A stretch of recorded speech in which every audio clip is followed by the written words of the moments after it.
नमस्कार मित्रों, जय हिंद, वंदे मातरम। अध्ययन इंफोटेनमेंट के पीपीएससी बिहार स्पेशल सेगमेंट में मैं चंद्रवर्धन आपका हार्दिक अभिनंदन करता हूं। हम लोग पढ़ रहे थे ज्योग्राफी, बिहार की ज्योग्राफी, जिसमें हम लोग पढ़ चुके थे बिहार के भौगोलिक विभाजन के बारे में, बिहार की जलवायु एवं मिट्टियों के बारे में। आज हम लोग पढ़ने वाले हैं बिहार के अपवाह तंत्र या नदी प्रणाली के बारे में, ठीक है। और विभिन्न जो परियोजनाएं हैं, नदी घाटी परियोजनाएं हैं, विद्युत परियोजनाएं हैं जो कि नदियों पर बनाई गई हैं, बांध हैं, झीलें हैं, इन सब के बारे में हम लोग इस चैप्टर में पढ़ने वाले हैं, ठीक है। तो आइए शुरू करते हैं अपना वीडियो। और शुरू करने से पहले एक बात और बोल दूं कि यदि जितने भी वीडियोज मैं बना रहा हूं इसमें नोट्स आप लोग देख रहे होंगे, यदि ये नोट्स का पीडीएफ आपको चाहिए, क्योंकि एग्जाम नजदीक है और अब जो है पढ़ाई बहुत तेजी में करनी होगी, तो यदि इनका पीडीएफ चाहिए तो आप 9525360283 जो नंबर यहां पर दिख रहा है उस पर आप मैसेज कर सकते हैं, व्हाट्सएप कर सकते हैं, ठीक है। और मात्र 500 रुपए में टोटल जो बिहार स्पेशल नोट्स हैं और करंट अफेयर्स हैं वो सारे आप ले सकते हैं, ठीक है, मात्र 500 रुपए में। यदि वीडियो पसंद आता है तो इसे लाइक जरूर करें, सब्सक्राइब जरूर करें और शेयर जरूर करें। चार किताबों से महत्वपूर्ण रूप से मैं बना रहा हूं ये वीडियो, जिसमें आपके इम्तियाज अहमद हैं, सौमित्र मोहन है टीएमएच का, इसके अलावा लूसेंट का जो बिहार स्पेशल आता है वो है, अरिहंत का जो बिहार स्पेशल आता है वो है, और दृष्टि का नोट्स है, ठीक है। ये 5 किताबों से मैं ये नोट्स तैयार कर रहा हूं, तो बहुत ही इंपॉर्टेंट नोट्स हैं और इनसे जो है प्रश्न भी अक्सर पूछे जाते हैं। आप लोग देखते होंगे बिहार स्पेशल जो ज्योग्राफी का क्वेश्चन होता है वो कम से कम 10 क्वेश्चन बिहार स्पेशल से पूछा जाता है। इसके अलावा आधुनिक भारतीय इतिहास में भी जो है प्रश्न पूछे जाते हैं, ठीक है। तो आपका इतिहास का टोटल सेक्शन मैं पहले ही दे चुका हूं, वीडियो भी बना चुका हूं, और यह हमारा ज्योग्राफी का सेक्शन है। आज हम लोग देखेंगे अपवाह तंत्र के बारे में। आइए शुरू करते हैं अपना वीडियो, और एक बार फिर मैं चंद्रवर्धन आपका स्वागत करता हूं अध्ययन इंफोटेनमेंट में। अगर बिहार के अपवाह तंत्र की बात करें तो सबसे पहला पॉइंट तो यही महत्वपूर्ण है कि गंगा नदी जो है वह बिहार के को 2 प्रमुख भौगोलिक क्षेत्रों उत्तर बिहार तथा दक्षिणी बिहार के मैदानी भाग में विभाजित करती है। जो ऊपर का भाग होता है उसको उत्तरी गंगा का मैदान, और नीचे का जो भाग होता है उसको दक्षिणी गंगा का मैदान कहते हैं। इससे पहले के वीडियोज में भी हम लोग मैप पर ये देख चुके हैं, ठीक है। उत्तरी बिहार का जो क्षेत्र है वह 54,000 वर्ग किलोमीटर तथा दक्षिणी बिहार का क्षेत्र जो है वह 40,000 वर्ग किलोमीटर क्षेत्र है।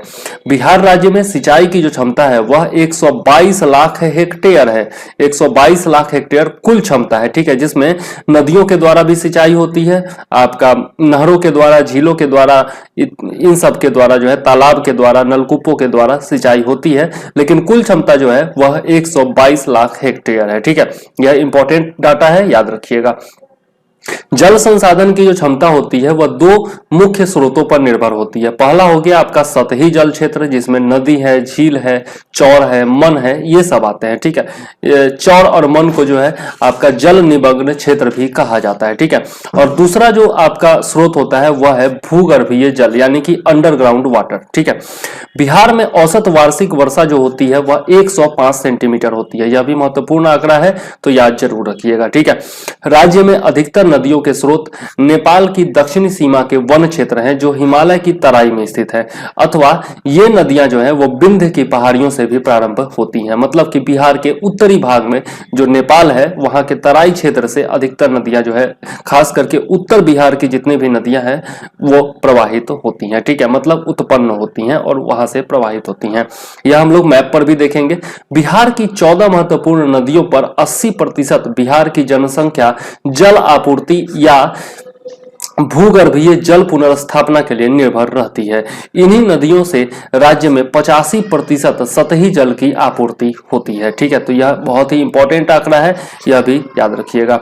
बिहार के अपवाह तंत्र में अनेक छोटी बड़ी नदियां हैं जो धरातलीय बनावट के अनुसार प्रवाहित होती हैं। इन्होंने बिहार के धरातलीय स्वरूप को विकसित करने में निर्णायक योगदान दिया है। तो यह नदियों के महत्व को बताता है। ये नदियां सिंचाई के लिए जल उपलब्ध कराती हैं, जल परिवहन के लिए मार्ग प्रस्तुत करती हैं, जैसा आप लोगों ने देखा है कि गंगा नदी में अनेक जल मार्ग बनाए गए हैं, ठीक है। मत्स्य उत्पादन और उद्योग व्यवसाय में सहायक होती हैं। जल विद्युत का स्रोत बनती है। विभिन्न जल विद्युत परियोजनाएं अनेक नदियों पर स्थापित की गई हैं। एवं अन्य प्रकार से राज्य के प्राकृतिक संसाधनों को समृद्ध भी बनाती हैं। जैसे आपका मत्स्य का उत्पादन होता है, ठीक है, या फिर खनिज संसाधन भी निकाले जाते हैं जल के अंदर से, या फिर जो प्राकृतिक वनस्पति होती है, जलीय वनस्पति होती है, जलीय जो जीव जंतु होते हैं, उन्हें प्राकृतिक संसाधन कहा जा सकता है यहाँ पर, और उनको यह समृद्ध बनाती हैं, जो आपका जल तंत्र है या फिर जो नदियां हैं, ठीक है। नदियों तथा इनके अपवाह तंत्र के उद्गम के आधार पर बिहार की नदी प्रणाली को दो वर्गों में बांटा जा सकता है। पहला है हिमालय से निकलने वाली नदियां, जो मुख्यतः उत्तरी बिहार में प्रवाहित होती हैं। ये नदियां भारत के उत्तर में स्थित हिमालय से निकलकर दक्षिण और पूर्व की ओर प्रवाहित होती हुई गंगा एवं उनकी सहायक नदियों द्वारा निर्मित उत्तरी मैदानों में या मैदानी भागों में प्रवाहित होती हुई दक्षिण पूर्व की ओर बंगाल की खाड़ी में मिल जाती है। तो यह किस दिशा में बहती है, यह बहुत ही इंपॉर्टेंट पॉइंट है, ठीक है।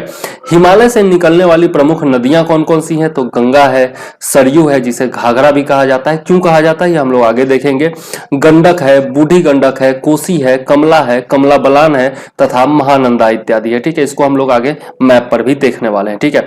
घाघरा, गंडक और कर्मनासा नदियां जो है, याद रखिएगा, यह बहुत ही इंपॉर्टेंट पॉइंट है। घाघरा, गंडक और कर्मनासा नदियां बिहार एवं उत्तर प्रदेश के बीच सीमा रेखा बनाती है। यह क्वेश्चन पूछा भी जा चुका है, तो याद रखिएगा।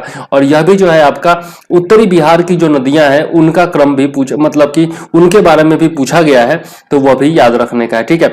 हिमालय के हिम नदों से जल प्राप्त होने के कारण ये नदियां वर्ष भर जल से युक्त रहती हैं, मतलब इनमें वर्ष भर जल भरा रहता है, इसलिए इन्हें सदा नीरा या फिर चिर अस्थायी नदियां भी कहा जाता है, ठीक है। तो अब देख लेते हैं कुछ प्रमुख नदियों के बारे में, डिटेल में अध्ययन करते हैं। सबसे पहली नदी है, जो सबसे प्रमुख नदी है, वो है गंगा नदी। गंगा नदी जो है वह बिहार को दो प्रमुख भागों में बांटती है, उत्तर बिहार और दक्षिणी बिहार। यह तो हम लोग देख चुके हैं। यह बिहार की सबसे प्रधान नदी है, प्रमुख नदी है, जो अपनी सहायक नदियों सहित लगभग 90% जल की निकासी समुद्र की ओर करती है, ठीक है। मतलब 90% इसका जल जो है वो समुद्र में जाकर के मिल जाता है।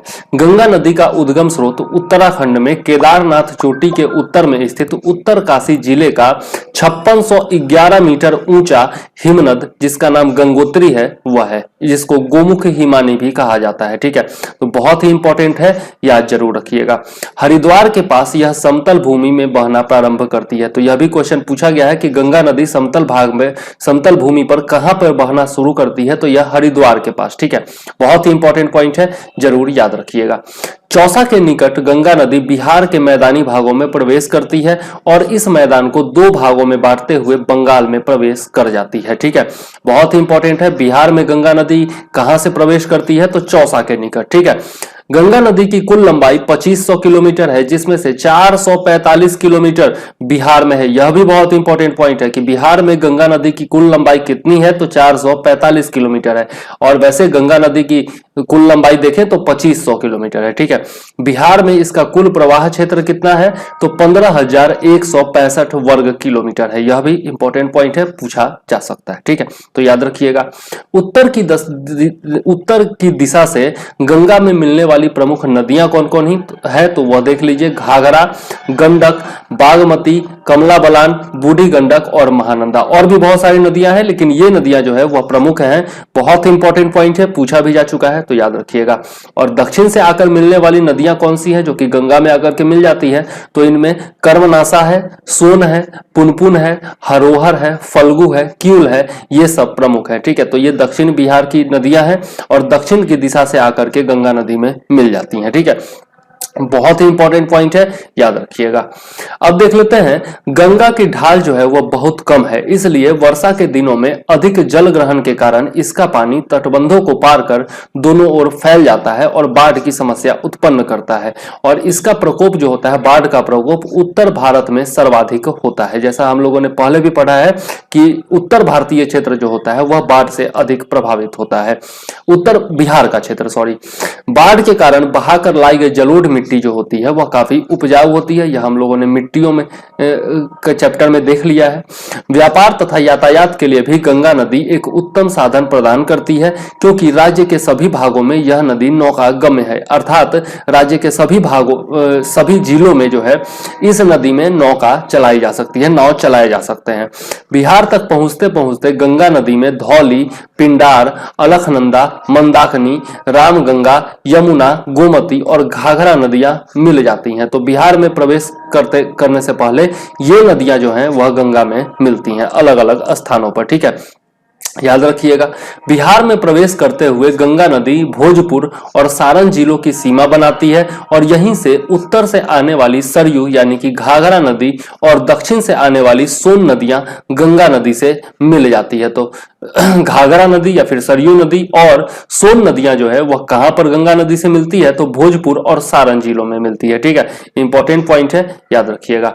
दक्षिण से बहकर गंगा में मिलने वाली नदियों में चौसा के पास कर्मनासा, बक्सर के पास ढोरा, थोड़ा पूर्व में काब, छेर और बनास, मनेर के पास सोन नदी, फतुहा के समीप पुनपुन नदी, सूर्यगढ़ा के पास फल्गु नदी, मोहिनी नदी, धनउल, किउल, थोड़ा पूर्व में मुहाने पर जो है भागलपुर के निकट बरुआ, चाचन, कहलगांव के पास धोधा, गिरुआ, काआ और थोड़ा दक्षिण पूर्व में गुमानी नदियां शामिल हैं। ठीक है, मतलब दक्षिण से जो नदियां आकर के गंगा में मिलती है वह किन स्थानों पर गंगा में मिलती है वह इसमें दिया गया है। बहुत ही इंपॉर्टेंट पॉइंट है, जरूर याद रखिएगा। ठीक है, आगे देख लेते हैं। पटना से आगे वैशाली और सारण जिलों की सीमा बनाती हुई गंडक नदी गंगा से सोनपुर में मिलती है। यह पूछा जा चुका है कि गंडक नदी गंगा से कहां मिलती है? तो यह सोनपुर में मिलती है।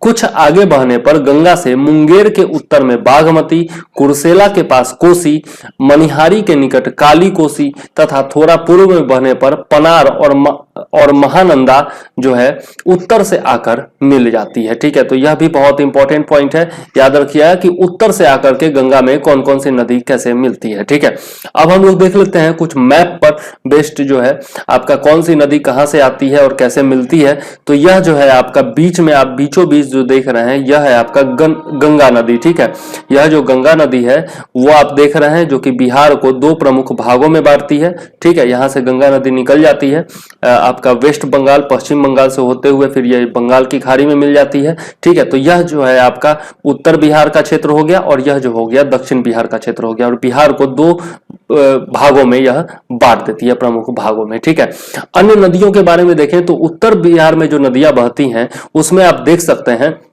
कि यह जो है आपका घाघरा नदी है। ठीक है, यह जो नदी है वह घाघरा नदी है जो कि आपका उत्तर प्रदेश के साथ सीमा बनाती है। इसके बाद हम लोग देखते हैं तो आपका यहां से आ रही है ये गंडक नदी है। ठीक है, यहां से आप देख रहे हैं ये गंडक नदी है। ठीक है, उसके बाद उसके थोड़ा सा पूरब में चलते हैं तो यह आपका बूढ़ी गंडक नदी है। ठीक है, यह आपका बूढ़ी गंडक नदी है जो कि यहां पर आकर के गंगा में मिल जाती है। ठीक है, उसके बाद ये आप देख रहे हैं ये आपका उसके थोड़ा सा पूरब में आते हैं तो ये बागमती नदी है। ठीक है, उसके बाद आते हैं तो ये करछा नदी है। यह कुछ खास ज्यादा इंपॉर्टेंट नहीं है लेकिन यह भी नदी है। फिर इधर से आप देखते हैं तो यह जो है कोसी नदी है। कोसी नदी ये रही कोसी नदी, बहुत ही इंपॉर्टेंट नदी, बिहार का शोक इसको कहा जाता है। यह भी उत्तर बिहार से बहने वाली नदी है। ठीक है, उसके बाद आते हैं तो आप देख सकते हैं यहां से ये जो है आपका महानंदा नदी है। ठीक है, ये इधर से ये महानंदा नदी आ रही है। ठीक है, उसके बाद ये है आपका कोंकई नदी है। ठीक है, तो इस प्रकार से विभिन्न नदियां जो है वह आपका गंगा में आकर के मिल जाती है और ये जो है उत्तर बिहार से बहने वाली प्रमुख नदियां हैं। ठीक है, जिसमें हम लोगों ने देखा घाघरा नदी को देखा यानी कि सरयू नदी, फिर गंडक को देखा, बूढ़ी गंडक को देखा, बागमती नदी को देखा, कोसी नदी को देखा, महानंदा नदी को देखा। यह जो है उत्तर बिहार से बहने वाली नदियां हैं। ठीक है, इसके बाद यदि हम लोग दक्षिण और ये उत्तर बिहार से बहने वाली नदियां जो है इनमें से अधिकतर आप देख रहे हैं कि उत्तर में ये जो हिमालय का क्षेत्र है, नेपाल का क्षेत्र, उसी क्षेत्र से आकर के अधिकतर नदियां मिल रही हैं। ठीक है, तो यह जो है सारी नदियां उत्तर बिहार से जो उत्तर बिहार में जो नदियां बहती हैं यह सदा नीरा इसीलिए रहती हैं क्योंकि हिमालय के ऊपरी भाग से हिमनदों से इसमें जल प्रवाहित होता रहता है साल भर। ठीक है, इसके बाद हम लोग आते हैं दक्षिण बिहार में देखते हैं। तो दक्षिण बिहार की जो नदियां हैं वह आपका मध्य प्रदेश से, कुछ उत्तर प्रदेश से जो है आपका बहती हैं। ठीक है, और पठारी क्षेत्रों से, दक्षिण के पठारी भागों से होते हुए यह जो है गंगा नदी में मिल जाती है दक्षिणी बिहार में बहते हुए। तो यह जो है आपका सोन नदी है। ठीक है, इसके बाद देखते हैं सोन नदी के बाद यहां पर थोड़ा सा पूर्व में आते हैं तो ये पुनपुन नदी है। ठीक, इसके बाद हम लोग देखते हैं तो फल्गु नदी है। ठीक, तो सोन, पुनपुन, फल्गु नदी हो गया ये आपका फल्गु नदी हो गई। उसके बाद आते हैं तो यहां पर हम लोग देखते हैं कि ये जो है आपका बदुआ नदी है। ठीक है, ये आपका बदुआ नदी है। इसी प्रकार से अन्य नदियां भी जो है वह गंगा में आकर के मिल जाती है। तो यह जो है आपका प्रमुख नदियां हैं जो कि दक्षिणी बिहार से गंगा में मिल जाती हैं। ठीक है, यह आप देख सकते हैं यहाँ पर मैप में पूरी अच्छी तरीके से। यहाँ पर मैं थोड़ी देर के लिए छोड़ देता हूं तो मैप को आप जो है कॉपी भी कर सकते हैं अपने दिमाग में, एक बार अच्छे से देख लीजिए। ठीक है, चलिए अब आगे चलते हैं वीडियो को लंबा न करते हुए। बिहार राज्य में गंगा नदी के किनारे स्थित जिले कौन कौन से हैं? तो इनकी संख्या 12 है। ठीक है, यह हम लोग पहले भी पढ़ चुके हैं लेकिन दोबारा मैं बता रहा हूं क्योंकि नदियों का सेक्शन है ये। ठीक है, और ये कौन कौन से जिले हैं? सारण है, बक्सर है, भोजपुर है, पटना है, वैशाली है, समस्तीपुर है, बेगूसराय है, मुंगेर है, लखीसराय, खगड़िया, भागलपुर और कटिहार है। ठीक है, और बिहार में गंगा नदी की सर्वाधिक लंबाई जो है वह पटना में है। कितना है? 99 किलोमीटर। और दूसरे स्थान पर कौन है? भागलपुर है, जहां पर 97 किलोमीटर गंगा नदी की लंबाई है। ठीक, तो यह भी इंपॉर्टेंट पॉइंट है, याद रखिएगा ये दोनों पॉइंट। ठीक है, अब हम लोग चलते हैं और देख लेते हैं सरयू या घाघरा या करनाली नदी इसको कहा जाता है। सरयू या घाघरा या करनाली नदी। ठीक है, जो हम लोगों ने देखा था मैप में कि उत्तर प्रदेश की तरफ से आती हुई उत्तर प्रदेश के साथ यह सीमा भी बनाती है। इसका उद्गम जो होता है तकलाकोट के उत्तर पश्चिम में नामपा नेपाल में मापचा चुंगो हिमनद से होता है। ठीक है, तो याद रखिएगा मापचा चुंगो हिमनद। ठीक है, नामपा नेपाल में। उत्तर प्रदेश के मैदानी भागों में तीव्र गति से बहती हुई यह नदी सारण जिले के समीप बिहार में प्रवेश करती है तथा छपरा के निकट यह गंगा नदी में मिल जाती है। ठीक है, इंपॉर्टेंट है, याद रखिएगा। कुछ दूरी तक सरयू नदी बिहार तथा उत्तर प्रदेश की सीमा का निर्धारण भी करती है। यह हम लोग पहले भी देख चुके हैं। ठीक है, आगे देख लेते हैं। घाघरा नदी की कुल लंबाई 1080 किलोमीटर है, जिसमें से यह 83 किलोमीटर जो है वह बिहार में प्रवाहित होती है। ठीक है, तो बहुत कम जो इसका लंबाई है वह बिहार में प्रवाहित होता है, लेकिन इंपॉर्टेंट पॉइंट है, याद रखिएगा। पहाड़ी क्षेत्र में इसे करनाली नदी के नाम से भी जाना जाता है। यमुना नदी के बाद यह गंगा की सबसे लंबी सहायक नदी है। इसे शारदा नदी के नाम से भी जाना जाता है। बहुत ही इंपॉर्टेंट पॉइंट है, यमुना जो है वह गंगा की सबसे लंबी नदी है, लंबी सहायक नदी है। और यमुना के बाद जो है शारदा नदी यानी कि जो है आपका घाघरा नदी, यह सबसे बड़ी सबसे लंबी सहायक नदी है। तो बहुत इंपॉर्टेंट पॉइंट है। ठीक है, इसके अलावा देखते हैं तो छोटी गंडक, खौना, झरही, दाहा, सोंडी एवं तेल जो है वह इसकी सहायक नदियां है। तो यह भी जो है पूछा जा चुका है कि तेल नदी जो है वह किसकी सहायक नदी है? तो घाघरा की सहायक नदी है। ठीक है, बाकी यदि तेल नदी के बारे में पूछा जा चुका है तो बाकी नदी के बारे में भी पूछा जा सकता है। तो इंपॉर्टेंट पॉइंट है, याद रखिएगा। ठीक, आगे देख लेते हैं गंडक नदी के बारे में। गंडक नदी बहुत ही इंपॉर्टेंट नदी, नेपाल में इसे सप्त गंडकी के नाम से पुकारते हैं। इसकी मुख्य धारा का नाम काली गंडक और नारायण गंडक या नारायणी है। नेपाल के तराई भाग में इसे सालग्रामी भी कहा जाता है। इंपॉर्टेंट पॉइंट है, याद रखिएगा। नेपाल के तराई भागों में इसे सालग्रामी भी कहा जाता है। गंडक नदी अपनी 7 सहायक नदियों के साथ मध्य हिमालय में नेपाल की उत्तरी सीमा और तिब्बत में विस्तृत अन्नपूर्णा पर्वत जो कि नेपाल में स्थित मानंग और कुतांग के समीप है, वहां से मुस्तांग हिमनद से निकलती है। तो मुस्तांग हिमनद का नाम याद रखिएगा। ठीक है, इंपॉर्टेंट है। और अन्नपूर्णा पर्वत के पास है, यह भी याद रखिएगा। ठीक है, यह हिमालय से निकलकर नेपाल के क्षेत्र से कई धाराओं में प्रवाहित होती हुई सोमेश्वर श्रेणी के निकट वाल्मीकि नगर में बिहार में प्रवेश करती है। तो ठीक है, इंपॉर्टेंट है, यह भी याद रखिएगा कि बिहार में गंडक नदी कहां से प्रवेश करती है? तो वाल्मीकि नगर से। ठीक है, जो कि आपका चंपारण में है। ठीक, गंगा नदी पटना के पास सोनपुर में उत्तर की ओर से गंगा में मिल जाती है। इसे त्रिवेणी नाम से भी जाना जाता है, इंपॉर्टेंट है। और इसी नदी पर जो है आपका देखते होंगे चंपारण में त्रिवेणी नहर भी निकाला गया है, इसके बारे में भी हम लोग डिटेल में पढ़ेंगे, ठीक है। इसकी कुल लंबाई जो है गंडक नदी की वह 425 किलोमीटर है, जबकि बिहार में इसकी कुल लंबाई जो है वह 260 किलोमीटर है। तो बहुत ही इंपॉर्टेंट पॉइंट यहां से ये बनता है, याद जरूर रखिएगा। यह उत्तर प्रदेश और बिहार की सीमा के साथ गंगा के उत्तरी मैदान में दक्षिण पूर्व की ओर प्रवाहित होती हुई मुजफ्फरपुर और सारण जिलों की सीमा भी बनाती है। हाजीपुर जो है वह गंडक नदी के तट पर ही स्थित है, जहां पर मेरा निवास स्थान है, ठीक है। बहुत ही इंपॉर्टेंट पॉइंट है, याद रखिएगा। यह पूछा जा चुका है, हाजीपुर किस नदी के तट पर स्थित है, तो गंडक नदी के तट पर स्थित है, ठीक है। इसके अलावा देखते हैं तो इसकी सहायक नदियां कौन कौन है। रोहुआ, मनौर, अवसा, धामती और दबरा मही इत्यादि जो है इसकी सहायक नदियां हैं, ठीक है। तो यह गंडक नदी के बारे में कुछ इंपॉर्टेंट पॉइंट्स थे, याद जरूर रखिएगा, ठीक है। अभी हम लोग पढ़ रहे हैं हिमालय से निकलने वाली नदियों के बारे में, ठीक है। इसके बाद देख लेते हैं बूढ़ी गंडक नदी के बारे में। यह जो है सोमेश्वर की पहाड़ियों के पश्चिमी भाग से निकलकर बिहार के उत्तर पश्चिमी जिले पश्चिमी चंपारण में प्रवेश करती है, ठीक है। तो यह पश्चिमी चंपारण में प्रवेश करती है, याद रखिएगा। यह उत्तर बिहार की सबसे तेज धारा वाली नदी है। इसका बहाव गंडक के समान ही उत्तर पश्चिम से दक्षिण पूर्व की ओर है। तो बिहार की सबसे तेज धारा वाली नदी कौन सी है, बूढ़ी गंडक नदी है, याद जरूर रखिएगा।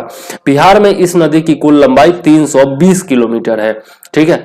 गंडक नदी के पश्चिम में खिसक जाने के कारण परित्यक्त धारा जो है वह बूढ़ी गंडक के नाम से जानी गई। तो इसका नाम बूढ़ी गंडक क्यों पड़ा, यह भी आप देख सकते हैं यहां पर, ठीक। यह पश्चिमी चंपारण कहां से प्रवाहित होती है, तो पश्चिमी चंपारण, पूर्वी चंपारण, मुजफ्फरपुर, समस्तीपुर, दरभंगा, मुंगेर और खगड़िया से प्रवाहित होती हुई गंगा नदी में मिल जाती है। और इसकी सहायक नदियां कौन कौन है, तो हरहा, कापन, मसान, बाणगंगा, पंडई, मनियारी, करहाही, उरई, तेलाबे, प्रसाद, तियर इत्यादि जो है वह बूढ़ी गंडक की सहायक नदियां हैं। तो इस प्रकार से हम लोगों ने बूढ़ी गंडक के बारे में कुछ इंपॉर्टेंट पॉइंट देखा। अब देख लेते हैं कोसी नदी के बारे में, जिसे बिहार का शोक कहा जाता है और बहुत ही महत्वपूर्ण नदी है बिहार के लिए। यह नेपाल की राजधानी काठमांडू के उत्तर पूर्व में स्थित हिमालय की उच्च पर्वत श्रेणियों के मध्य सप्त कौशिकी क्षेत्र में गोसाई थान से निकलती है और खगड़िया के समीप गंगा नदी में मिल जाती है। बहुत ही इंपॉर्टेंट पॉइंट है, उद्गम स्थान कहाँ हो गया, सप्त कौशिकी क्षेत्र में गोसाई थान, ठीक है। और आपका कहां पर बिहार गंगा नदी में मिलती है, तो खगड़िया के समीप गंगा नदी में मिल जाती है। इसे यह इंपॉर्टेंट पॉइंट है। इसे सप्त कौशिकी भी कहा जाता है क्योंकि यह हिमालय से निकलने वाली 7 धाराओं, कौन कौन सी धारा है, इंद्रावती, अरुण कोशी, ताम्र कोशी, सन कोशी, तामूर कोशी, दूध कोशी और लीसु कोशी से मिलकर बनी है। तो कोशी की जो 7 धाराएं हैं उनका नाम यहां पर लिखा हुआ है और यह इंपॉर्टेंट पॉइंट है, याद जरूर रखिएगा, ठीक है। इसके बाद देख लेते हैं तो तिब्बत हिमालय से निकलकर कोसी नदी की धारा नेपाल के पर्वतीय प्रदेश से बहती हुई भारत नेपाल सीमा को पार कर चतरा गद्दी के निकट बिहार चतरागड्डी के निकट, जिसे धरान भी कहा जाता है, वहां के बराह क्षेत्र से बिहार में प्रवेश करती है, ठीक है। तो यह इंपॉर्टेंट पॉइंट है कि कोसी नदी बिहार में कहां से प्रवेश करती है, तो बराह क्षेत्र से प्रवेश करती है, या फिर चतरागड्डी भी आप याद रख सकते हैं, ऑप्शन में कुछ भी पूछ सकता है, ठीक है।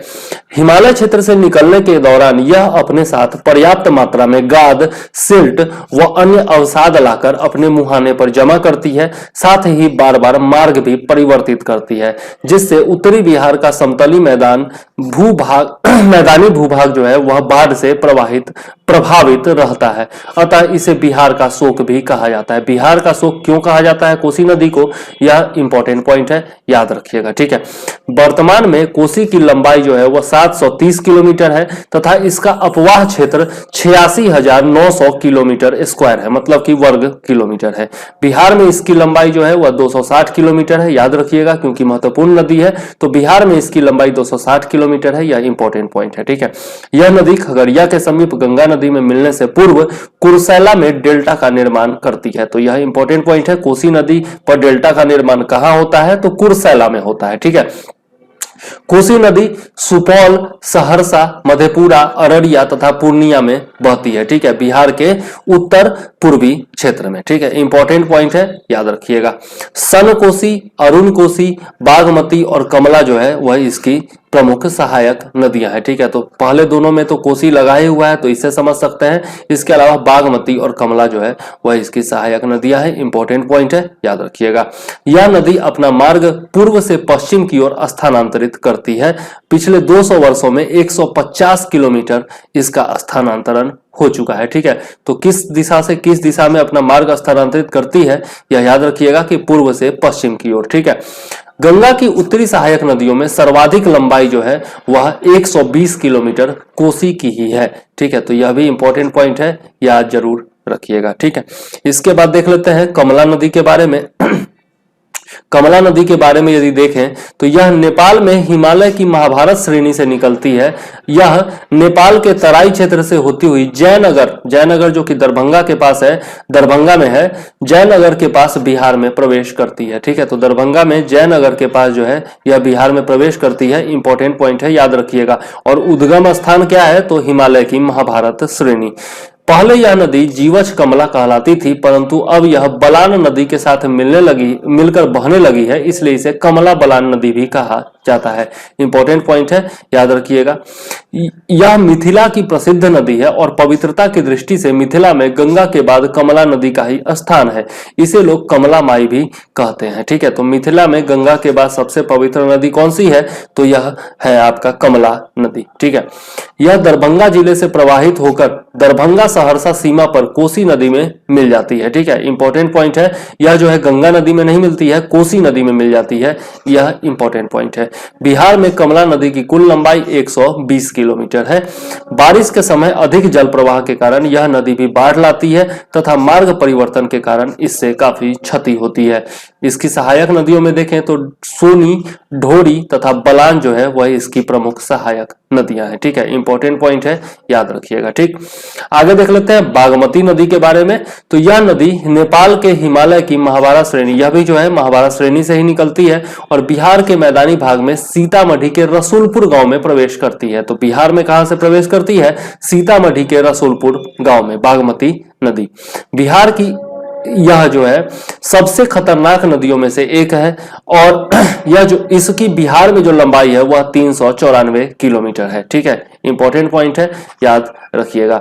खतरनाक नदी इसलिए कहा जाता है क्योंकि इसमें भी बाढ़ बहुत आता है। ठीक है, इस नदी का बहाव गंडक के समान उत्तर पश्चिम से लेकर दक्षिण पूर्व की ओर है, जो प्रवाह बदलकर मुजफ्फरपुर, समस्तीपुर, दरभंगा तथा मधुबनी जिलों में बाढ़ से अत्यधिक क्षति पहुंचाती है। इसीलिए इसको जो है खतरनाक नदी कहा गया। ठीक है, समस्तीपुर जिले के रोसड़ा नगर से लगभग 2 मील दूर पश्चिमोत्तर में तिरमुहानी के निकट यह बूढ़ी गंडक से संगम करती है, मतलब बूढ़ी गंडक में मिल जाती है।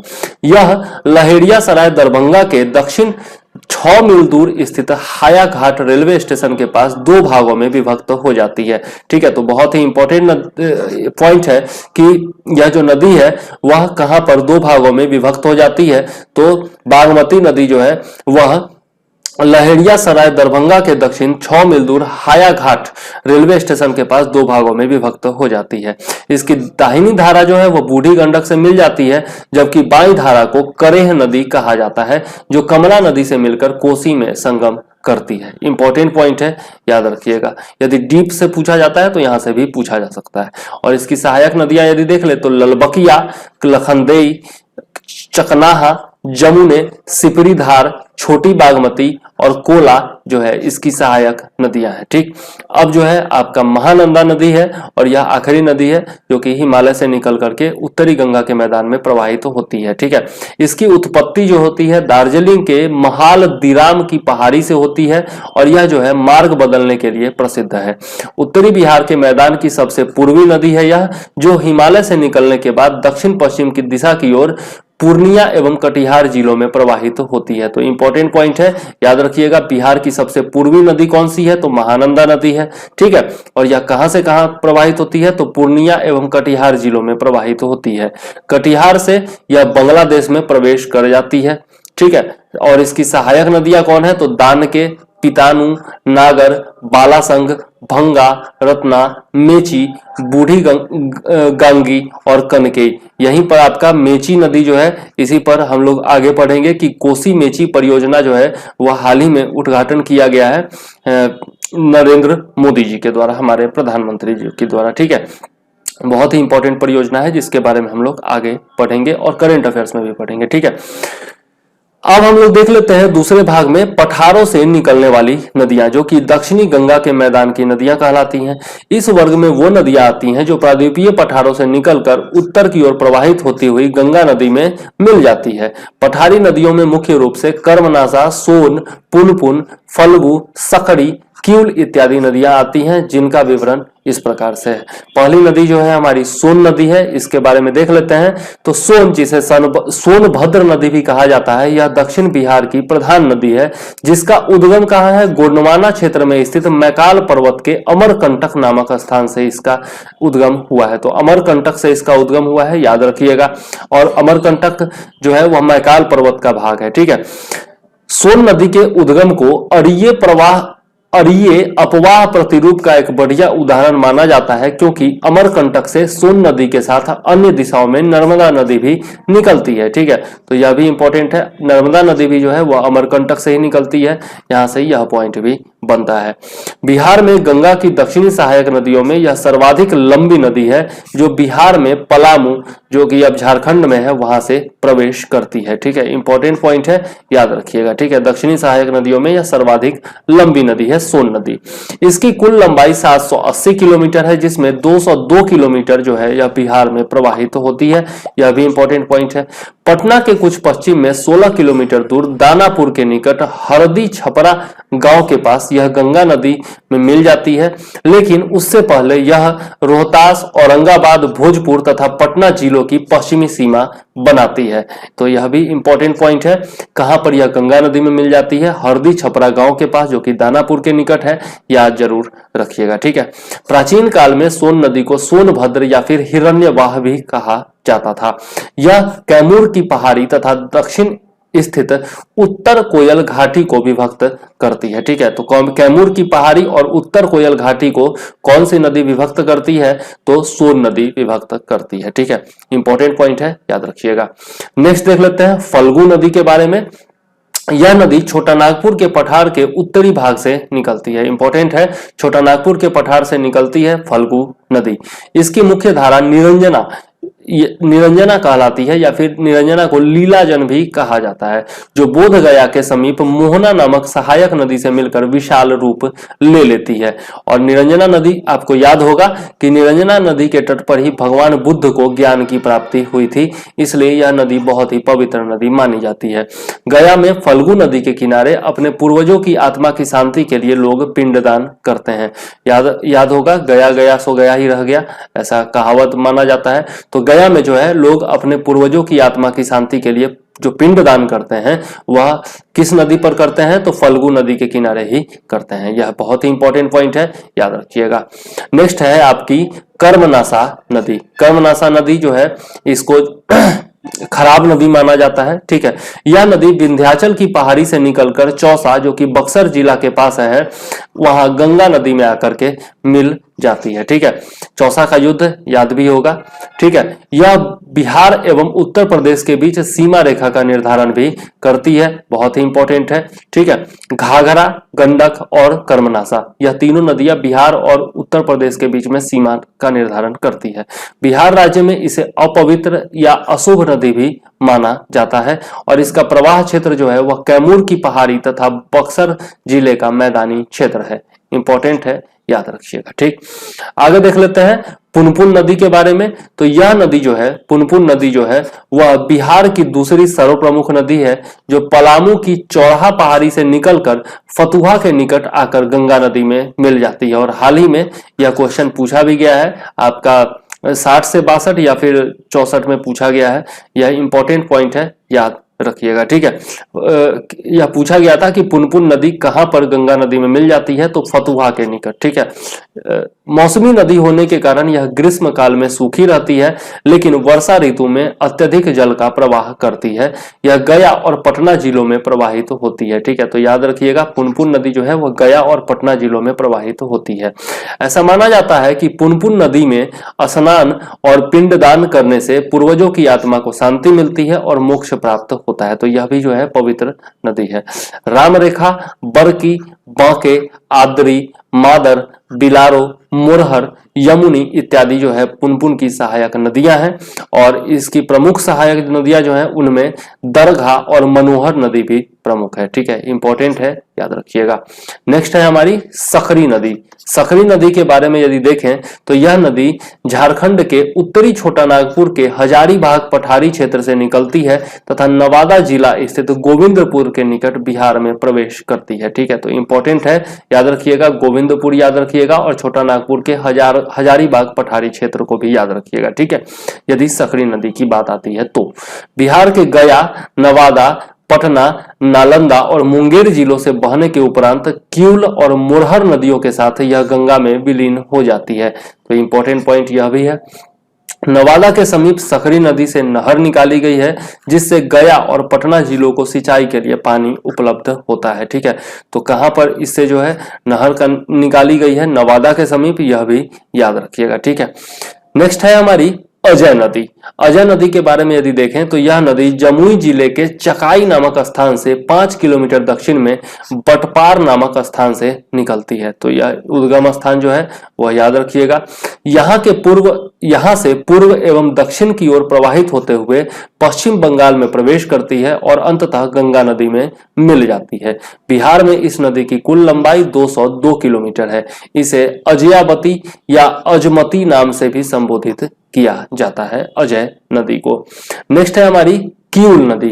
किउल नदी के बारे में यदि देखें तो यह नदी हजारीबाग जिले के झारखंड में, हजारीबाग जिले जो कि झारखंड में स्थित है, वहां के खमरडीहा से निकलती है। ठीक है, तो यह भी झारखंड से निकलती है, याद रखिएगा। जमुई जिले के सतपहाड़ी के पास यह बिहार में प्रवेश करती है, यह भी इंपॉर्टेंट पॉइंट है, याद रखिएगा। इस नदी की कुल लंबाई 111 किलोमीटर है। इसमें कई धाराएं समाहित होती हैं जिसमें फल्गु है, हरोहर है, पंचानय है और सकरी है। ठीक है, हरोहर, अंजन, बर्नर, उलान इत्यादि जो है इसकी सहायक नदियां हैं, यह इंपॉर्टेंट पॉइंट है, याद रखिएगा।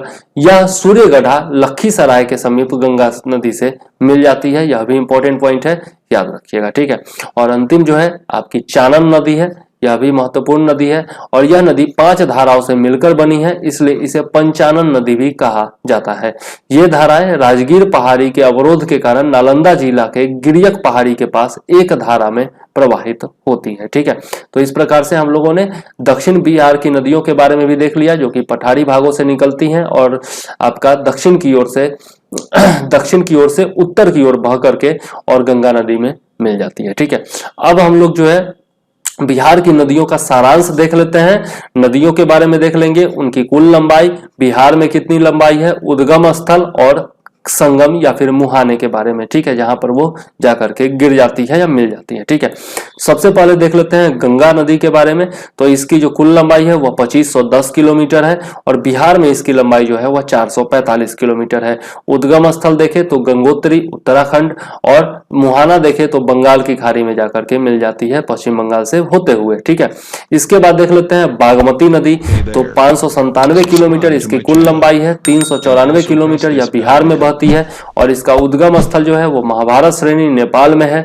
और मुहाना देखें तो कोसी नदी में यह जाकर के मिल जाती है बदला घाट के पास। ठीक है, नेक्स्ट है आपकी कर्मनासा नदी।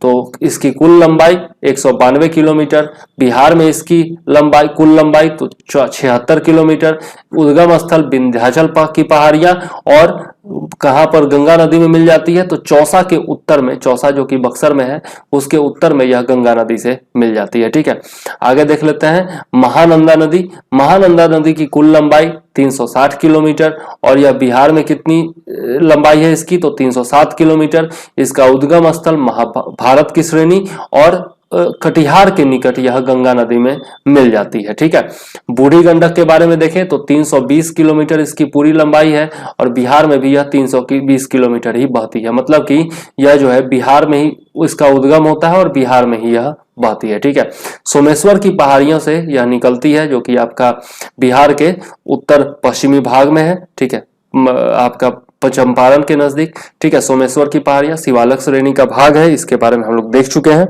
ठीक, और यह जो है मुंगेर के उत्तर में गंगा नदी से मिल जाती है। ठीक, कोसी नदी के बारे में यदि देखें तो कोसी नदी जो है इसकी कुल लंबाई 730 किलोमीटर है, 260 किलोमीटर यह बिहार में बहती है। सप्त कौशिकी पूर्वी नेपाल के सप्त कौशिकी से इसका उद्गम होता है और काढ़ा गोला के पास खगड़िया में जो स्थित है काढ़ा गोला, वहां पर जो है यह गंगा नदी में मिल जाती है।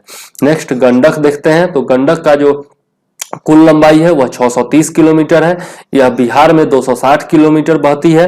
ठीक है, इसकी लंबाई जो है बिहार में 260 किलोमीटर है और इसका जो आपका उद्गम क्षेत्र है वह अन्नपूर्णा, मानंगमोट और कुतांग जो कि नेपाल एवं तिब्बत में है, मध्य हिमालय में। ठीक है, और यह पहलेजा घाट के नजदीक जो है सोनपुर में पहलेजा घाट के नजदीक गंगा नदी में मिल जाती है। बहुत ही इंपॉर्टेंट पॉइंट है। ठीक है, नेक्स्ट आपका देख लेते हैं पुनपुन नदी के बारे में। कुल लंबाई 200 किलोमीटर, बिहार में कितनी बहती है तो 182 किलोमीटर। इसका उद्गम स्थान जो है वह चौराहा पहाड़ी पलामू झारखंड में। ठीक है, और फतुहा के निकट जो है यह गंगा नदी में मिल जाती है। बहुत ही इंपॉर्टेंट आपका ये चार्ट है, याद रखिएगा जरूर। ठीक है, फल्गु नदी के बारे में यदि देखें तो इसकी कुल लंबाई 235 किलोमीटर, बिहार में 232 किलोमीटर बहती है। उत्तरी छोटा नागपुर के पठार में इसका उद्गम है और सूर्य गड्ढा के निकट गंगा नदी में आकर के मिल जाती है। नेक्स्ट सोन नदी के बारे में देखें तो इसकी कुल लंबाई 780 किलोमीटर और आपका 202 किलोमीटर जो है यह बिहार में बहती है। अमरकंटक मध्य प्रदेश में इसका उद्गम स्थल है और पटना के निकट यह गंगा नदी में मिल जाती है। नेक्स्ट अजय नदी के बारे में देखें तो 288 किलोमीटर इसकी कुल लंबाई है, 202 किलोमीटर यह बिहार में बहती है और बटपार जो कि जमुई जिले के चकाई से 5 किलोमीटर दक्षिण में स्थित है वह इसका उद्गम स्थल है और पश्चिम बंगाल में यह गंगा नदी में मिल जाती है। ठीक है, नेक्स्ट है आपकी कमला नदी। कमला नदी की जो कुल लंबाई है वह आपका 328 किलोमीटर है और यह बिहार में 120 किलोमीटर बहती है। हिमालय की महाभारत श्रेणी जो कि नेपाल में स्थित है वहां से इसका उद्गम होता है और बदला घाट जो कि खगड़िया के पास स्थित है वहां पर यह कोसी नदी में मिल जाती है। ठीक है, नेक्स्ट आपकी सरयू या घाघरा नदी जो कि 1080 किलोमीटर इसकी कुल लंबाई है और 83 किलोमीटर जो है यह बिहार में बहती है। तकलाकोट के समीप मापचा चुंगो हिमनत इसका उद्गम स्थल है और छपरा के निकट जो है यह गंगा नदी में मिल जाती है। तो यह जो है चार्ट है बहुत ही इंपॉर्टेंट है, यह जरूर रखिएगा। ठीक है, आगे देख लेते हैं नदियों के किनारे अवस्थित प्रमुख नगरों के बारे में। तो गंगा नदी जो है इसके किनारे जो अवस्थित प्रमुख नगर हैं वो है पटना, बक्सर, मोकामा, भागलपुर एवं मुंगेर। ठीक है, गंडक नदी के तट पर देखें तो हाजीपुर है, सोनपुर है और मुजफ्फरपुर है। ठीक, इसी प्रकार से सरयू नदी के तट पर देखें तो छपरा स्थित है और फल्गु नदी के तट पर गया स्थित है। यह सब जो है पूछा जा चुका है इसमें से बहुत सारा प्रश्न, तो याद जरूर रखिएगा। ठीक, आगे देख लेते हैं गंगा में मिलने वाली जो बिहार की नदियां हैं उनके बारे में कि कहां पर जो है इनका संगम गंगा के साथ होता है। तो कर्मनासा नदी का संगम जो है वह चौसा के निकट गंगा से होता है। कोसी नदी का संगम जो है वो खगड़िया के निकट होता है। ठीक है, कमला नदी का संगम जो है वह काढ़ा गोला के निकट होता है। सरयू या घाघरा नदी का जो संगम होता है गंगा से वह छपरा के निकट होता है। फल्गु नदी का जो संगम है वह उरैन मुंगेर के पास गंगा नदी से होता है। बूढ़ी गंडक का संगम जो होता है वह मुंगेर के निकट होता है गंगा नदी से। गंडक नदी जो है वह पहलेजा सोनपुर के निकट होता है इसका संगम गंगा नदी से। और सोन नदी जो है वह हरदी छपरा जो कि दानापुर के समीप है वहां पर इसका संगम गंगा नदी से होता है। तो यह भी जो चार्ट है बहुत ही इंपॉर्टेंट है, यह जरूर रखिएगा। ठीक है, अब देख लेते हैं बिहार की नदियों पर निर्मित सड़क या फिर पुल के बारे में। ठीक है, महात्मा गांधी सेतु के बारे में देखें तो यह गंगा नदी पर पटना में स्थित है। पटना और हाजीपुर के बीच गंगा नदी पर स्थित है और यह जो है सड़क पुल है और इसकी शुरुआत जो है 82 ईस्वी में इस यहाँ से परिचालन की शुरुआत हुई थी। विक्रमशिला पुल के बारे में देखें तो यह भी गंगा नदी पर भागलपुर में स्थित है और यह भी एक सड़क पुल है, ठीक है, और 2001 में परिचालन यहाँ से शुरू हुआ था, ठीक है। राजेंद्र पुल के बारे में देखें तो यह मोकामा में गंगा नदी पर स्थित है। यह रेल और सड़क दोनों पुल है, ठीक है। 1959 में यहाँ से परिचालन शुरू हुआ था। इसके बाद दीघा घाट सोनपुर पुल, जिसे जेपी सेतु, जयप्रकाश नारायण सेतु भी कहा जाता है, यह पटना में गंगा नदी पर स्थित है, रेल एवं सड़क पुल है और 2016 में परिचालन शुरू हुआ है हाल ही में, ठीक है। इसके बाद है अब्दुल बारी पुल, तो यह कोइलवर में सोन नदी पर स्थित है, ठीक है, रेल मार्ग है यह, ठीक है, और 1862 में यह जो है आपका निर्मित यहाँ से परिचालन शुरू हुआ था और अब जो है इस पर परिचालन बंद कर दिया गया है और इसके जस्ट बगल में नया पुल भी बनाया जा रहा है, ठीक है। बगहा छतौनी पुल जो है यह गंडक नदी पर है बगहा में, ठीक है, और यह रेल एवं सड़क पुल है। 2002 में इसका परिचालन शुरू हुआ था। इसके अलावा नेहरू सेतु है जो कि सोन नदी पर डेहरी ऑनसन में बनाया गया है, रेल एवं सड़क पुल है और 1900 में इसका परिचालन शुरू हुआ था, ठीक है। तो यह जो है इंपॉर्टेंट है, याद जरूर रखिएगा, ठीक। अब देख लेते हैं बिहार के प्रमुख जल कुंड के बारे में, ठीक है। बिहार में बहुत सारे गर्म जल के सोते पाए जाते हैं अनेक स्थानों पर, जिनमें पर्याप्त मात्रा में खनिज, लवण, गंधक इत्यादि पाए जाते हैं। इन तप्त जल धाराओं का संबंध मृत ज्वालामुखियों तथा भूगर्भ में स्थित रेडियो सक्रिय खनिजों से है, इसलिए ये जो है गर्म सोते हैं, ठीक है। और बिहार में जो प्रमुख जल कुंड हैं जो कि गर्म सोते हैं उनके बारे में देख लेते हैं। तो राजगीर में है, मुंगेर में है और गया में है, ठीक है। तो राजगीर में जो गर्म सोता है उसका नाम क्या है, तो सप्तधारा या सतघरवा, ब्रह्म कुंड, सूर्य कुंड, नानक कुंड, मखदूम कुंड और गोमुख कुंड, ये जो है राजगीर में स्थित है। इसके बाद मुंगेर में यदि देखें तो सीता कुंड, रामेश्वर कुंड, लक्ष्मण कुंड, ऋषि कुंड, जन्म कुंड, लक्ष्मीश्वर कुंड, भीम बांध, आपका श्रृंगार ऋषि कुंड, पंचतर तथा भरारी कुंड, ये जो है आपका मुंगेर में स्थित है। और गया में एकमात्र जो है कुंड वो है अग्नि कुंड, ठीक है। तो यह बहुत ही इंपॉर्टेंट है, पूछा भी जा चुका है इससे प्रश्न, तो याद जरूर रखिएगा। उपरोक्त सभी कुंडों में राजगीर के कुंडों में जो जल का तापमान होता है वह 70 डिग्री से अधिक रहता है और ब्रह्म कुंड का तापमान जो है इसमें सर्वाधिक है जो कि 87 डिग्री सेंटीग्रेड है, ठीक है। तो राजगीर में जितने भी कुंड हैं ये सारे, इनमें 70 डिग्री सेंटीग्रेड से अधिक तापमान रहता है, जिसमें सबसे अधिक जो तापमान है वह है आपका ब्रह्म कुंड का, ठीक। इसके बाद देखते हैं तो मुंगेर के कुंडों में जल का जो तापमान होता है वह 58 डिग्री सेंटीग्रेड से अधिक रहता है। इसमें लक्ष्मण कुंड का जो जल है वह सर्वाधिक गर्म है, जिसका तापमान जो है वह 62 डिग्री सेंटीग्रेड है, ठीक है। और इनकी विशेषता यह है कि सालों भर इनमें तापमान जो होता है वह एक समान होता है, ठीक है।